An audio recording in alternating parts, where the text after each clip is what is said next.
నీకు కాన్ఫిడెన్స్ గురించి ఒక ఇన్సిడెంట్ చెప్తా చూడు. నేను జాబ్ రాకముందు బీటెక్ స్టూడెంట్స్కి వెబ్ డెవలప్మెంట్ అని, పైథాన్, జావా ఇలా ఫ్రీలాన్సింగ్ చేసేవాడిని. అయితే ఒక కాలేజ్లో ఒక స్టూడెంట్ డైలీ క్లాస్కి వచ్చేది, కానీ ఏం విందో, అందరినీ కదిలిస్తూ చిల్ అవుతూ చాలా రిలాక్స్డ్గా ఉండేది, గోల్ చేస్తూ ఉండేది. నేను ఒకరోజు ఆ అమ్మాయి దగ్గరికి వెళ్ళి, ఎందుకు నువ్వు డైలీ కాలేజ్కి వస్తావు, అసలు ఏం వినవు, పక్కన వాళ్ళు కదిలిస్తూ ఉంటావు, అది ఇది అని చెప్పి తిట్టాను. అయితే ఆ అమ్మాయి ఉండి ఒకటే మాట అంది, నేను ఎప్పటికీ మర్చిపోలేదు ఆ మాట.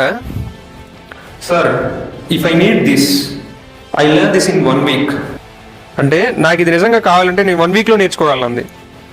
సో ఆ కాన్ఫిడెన్స్కి నేను ఆ రోజు నుంచి ఎప్పుడూ ఆ అమ్మాయిని కదిలించలా. సో ఇక నేనేమంటానంటే, నీ ఇంటర్వ్యూస్లో కూడా నీ మేనేజర్ కానీ, నీ టెక్నికల్ ఇంటర్వ్యూయర్ కానీ అబ్జర్వ్ చేసేది నీ కాన్ఫిడెన్సే. నీకు ఆ కాన్ఫిడెన్స్ నీ ఫేస్లో కనపడి, if you are able to communicate well, then 30% of నీ ఇంటర్వ్యూ అయిపోయినట్టే.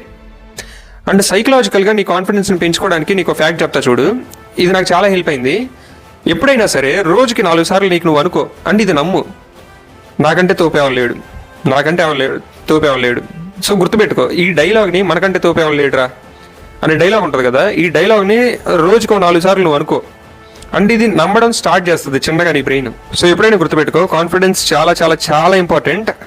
నీకంటే తోపేవాళ్ళు లేడు, ఇట్స్ జస్ట్ దాట్ నువ్వు ఇంకా స్టార్ట్ చేయలేదు అంతే. కంటెంట్ వస్తే ఫాలో కొట్టు.